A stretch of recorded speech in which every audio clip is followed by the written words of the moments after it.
Bonjour et bienvenue sur l'espace dédié au site mécaniqueuniverselle.net, le site qui essaie de démontrer que l'humanité évolue progressivement vers son ultime perfection, l'extase.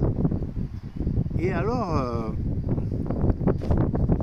je vais essayer de boucher un peu mon truc parce que je pense qu'il y a du vent et en fait, si je mets mon pull au-dessus, ça va peut-être le faire, ça va peut-être empêcher le vent de résonner. Voilà, alors on a fait comme ça devrait peut-être aller.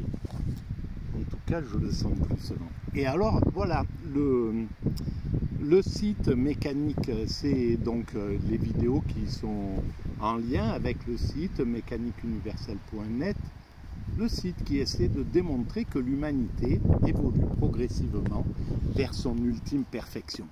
Et alors, ce qui est étonnant, c'est que j'en parle régulièrement. C'est bon, enfin, c'est un peu comme bon,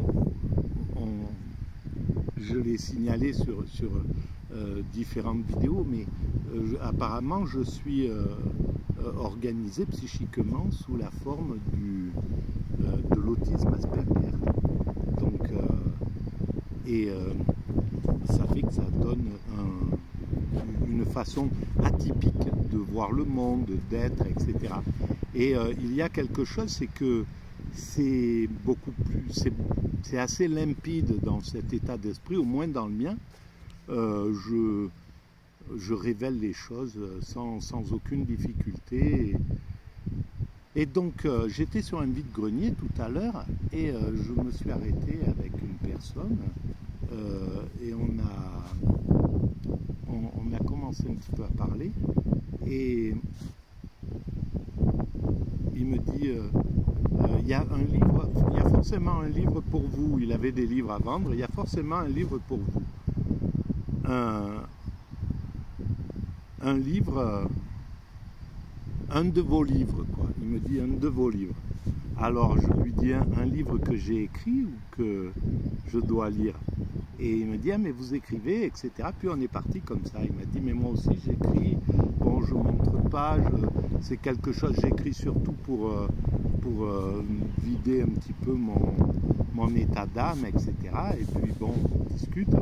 Et je lui ai dit, ben moi j'écris, mais vous savez, vous pouvez mettre votre travail sur Internet. Maintenant c'est très facile. Si vous avez envie, c'est très facile. Moi j'ai mis mon travail, j'écris, et ce que j'écris, la plus grande partie c'est sur Internet. Et depuis que je l'ai mis, j'ai eu 15-20 millions de passages. Il me dit, ah bon, tant que ça et tout. Je dis oui, sur 20 ans quand même. Et donc, il me dit, ah bon, etc. Et ça reste comme ça. Et puis, je lui dis, mais en fait, la plupart des gens ne lisent pas, bien entendu. Ils tombent un peu par hasard sur ce site. Et voilà, mais en tout cas, globalement, ils sont un peu forcés de lire le bandeau qui est en haut du site et qui dit textuellement « L'humanité est destinée à atteindre sa perfection ». Et c'est la théorie que je développe depuis 20 ans. Ah bon, etc. Et il n'a pas tiqué en fait. Et ça m'a rappelé que la plupart des gens à qui j'ai dit cette phrase comme ça, qui est une phrase choc quand on ne s'est jamais posé la question de où va l'humanité, qu'est-ce qui se passe, enfin, cette phrase qui d'un seul coup révèle, éclaire le fait que nous sommes dans un système en évolution. J'ai remarqué que 99% des gens ne bronchent pas quand je dis cette phrase, alors que c'est une phrase qui est bouleversante en réalité. Et c'est vraiment incroyable, parce que moi quand je me suis inventé cette phrase, quand j'ai écrit cette phrase sur mon cahier sans savoir ce que j'écrivais, elle m'a complètement cisaillé. Je me suis dit, purée, mais alors tout ce que je cherchais à comprendre. Et en fait, je pense que ça éveille surtout les esprits plutôt atypiques. Et il me dit, mais bon, après, en discutant, il est resté comme ça un peu sur le silence. Et puis après, il me dit, mais ça m'intéresse, comment s'appelle votre site? Donc je lui ai dit, etc. Et puis je lui ai dit, mais c'est la création d'un esprit atypique. Je ne sais pas si vous savez ce que c'est. Il me dit non, non. Et je lui dis, voilà, on parle de l'atypisme dans, par exemple, l'autisme Asperger, et c'est la façon dont apparemment mon psychisme fonctionne. Il dit, ah bon, mais c'est incroyable parce que j'ai mon fils, et j'ai dit, c'est les HPI aussi, etc. Et il dit, mais mon fils a été classé HPI, il est sorti du système scolaire, il a 10 ans, et parce que ça allait pas assez vite pour lui, et il a été chronométré à 135 de QI, quoi.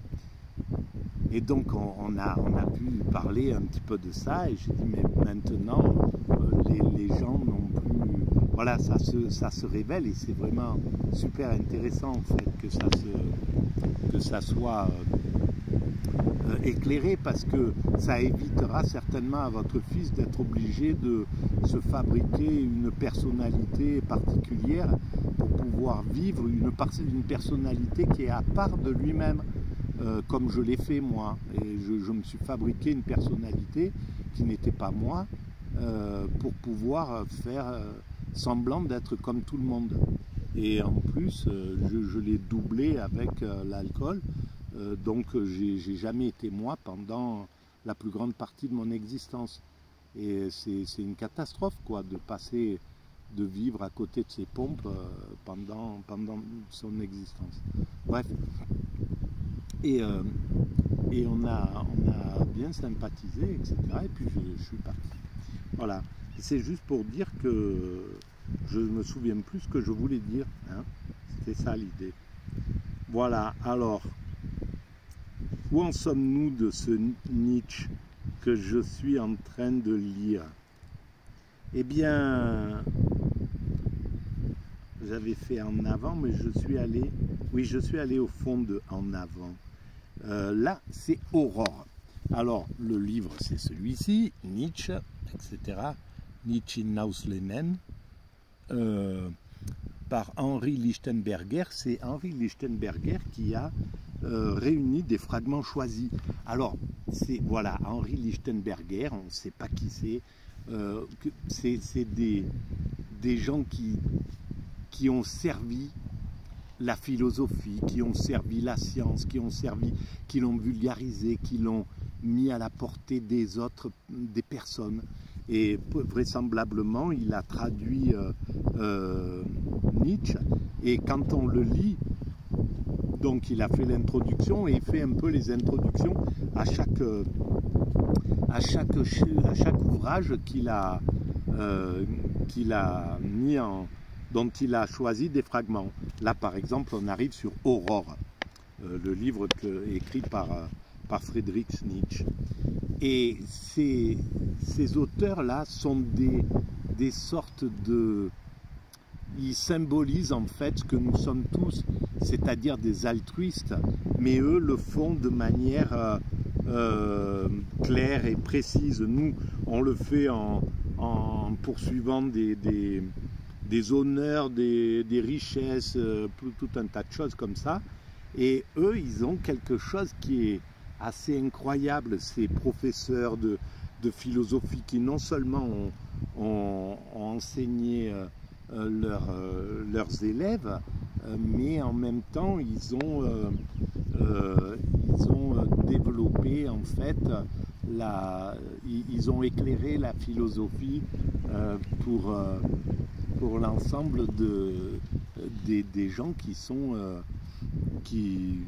connaissaient pas, quoi. Et ça, c'est vraiment extraordinaire. Alors, je vais juste lire l'introduction de Aurore, l'introduction qu'a fait Lichtenberger.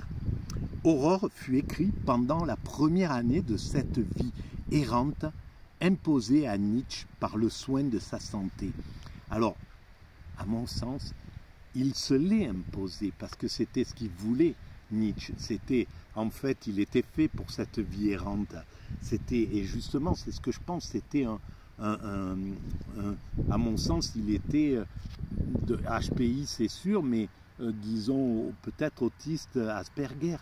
Et donc, c'était très difficile pour lui d'être professeur dans un lycée, etc., avec toute la pression, avec le regard des autres, avec d'autres professeurs. Enfin, c'est une personnalité qui était faite pour marcher voilà, le long des routes, pour être un nomade de l'existence. C'est ce qu'il a fait en fait. Donc, il a commencé à Venise au printemps de 1880, Aurore. Eh bien, c'est ma région. Continué à Marienbad, puis à Stresa sur le lac Majeur. Ben, il s'est régalé, hein, le petit Nietzsche, en fait. C'est la première année de son nomadisme. Il devait être dans une joie de découvrir l'Italie pour un esprit allemand qui avait un cœur italien. C'est incroyable, quoi. Ce nouveau recueil d'aphorismes fut terminé à Gênes de décembre 1880 à février 1881. Donc il est resté une année en Italie. Sur le ton général de ce livre, voire plus haut, page 19 et 24, et lire le passage d'Ecce Homo que nous donnons plus loin.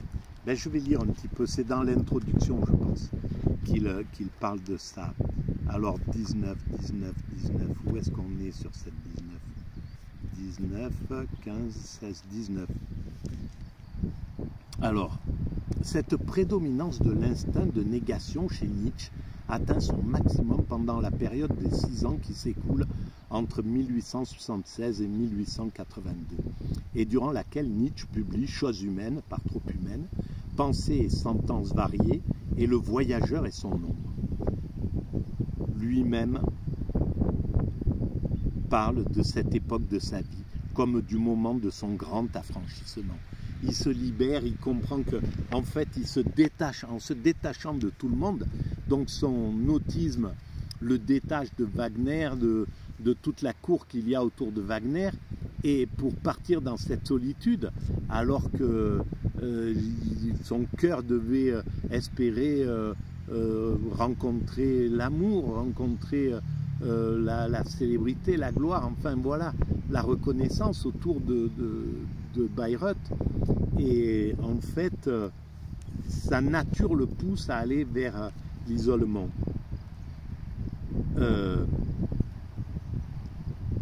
Quels liens, dit-il, sont les plus solides?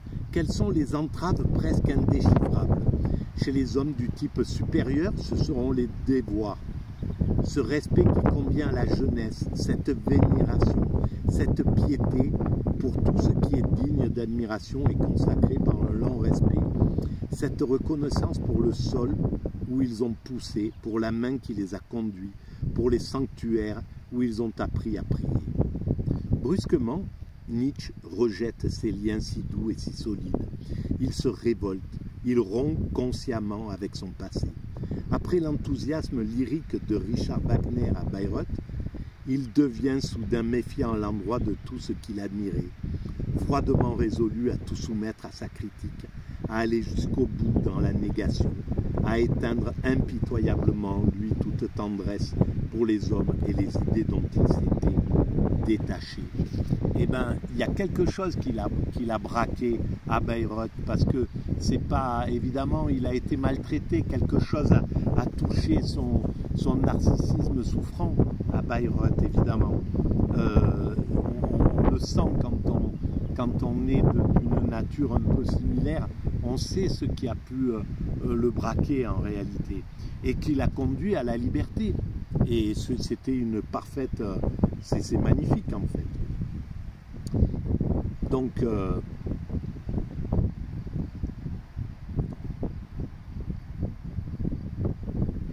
et cette énergie dont la négation se maintient dès lors jusqu'à la fin de sa vie consciente.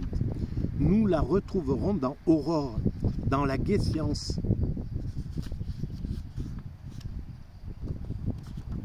dans Zarathustra, dans Par-delà le bien et le mal et dans la généalogie de la morale. Il semble même qu'elle s'exalte encore et s'exaspère pendant la dernière année de sa vie de penseur. Nietzsche n'a rien écrit de plus violent que les ouvrages composés à ce moment. Le cas Wagner, le crépuscule des idoles, l'antéchrist, Nietzsche contre Wagner. Cet esprit de négation est manifestement l'une des faces de son génie. Zarathustra n'est pas seulement le prophète d'une foi nouvelle, le sage inspiré dont l'âme limpide sait dire oui, comme dit oui le ciel sans nuages. Il est aussi le redoutable destructeur qui sait dire non comme la tempête, qui brise les tables des valeurs anciennes. Il est le contempteur de tout ce qu'admirent les bons et les justes, l'impie, qui proclame partout la mort de Dieu. Son courroux sait violer des tombes, déplacer les bornes de frontières et jeter de vieilles tables fracassées dans des précipices abrupts. Sa raillerie a éparpillé à tous les vents des grands mots vermoulus. Il se compare au balai qui met en fuite les araignées porte-croix, à l'ouragan qui purifie l'air vicié des caveaux mortuaires. Eh bien, c'est vrai. Ne nous laissons pas abuser toutefois par ces violences de langage et gardons-nous de les prendre trop au pied de la lettre. Rien ne serait plus faux que de se figurer Nietzsche comme un de ces esprits qui toujours nient, comme une sorte de Méphistophélès contemporain dont le rire ou les blasphèmes insultent à tous, toutes les croyances et à toutes les espérances de l'humanité. Et là, je vais arrêter. Et oui, bien sûr que Nietzsche est beaucoup plus profond que tout ça. Il est à un autre niveau que cette négation sans discussion, en somme. Voilà. Et on va avancer là-dedans. Et je vous remercie de cette écoute. Vous n'oubliez pas que si vous pensez que ces vidéos ont un intérêt pour la fraternité humaine, vous pouvez mettre des petits pouces et vous abonner. Ça fait avancer le schmilblick. Et puis ça... voilà, vous pouvez aussi laisser des commentaires, j'y réponds globalement tout le temps. Voilà, mais j'en ai pas beaucoup, hein, c'est pour ça. Voilà, je vous remercie et à très bientôt.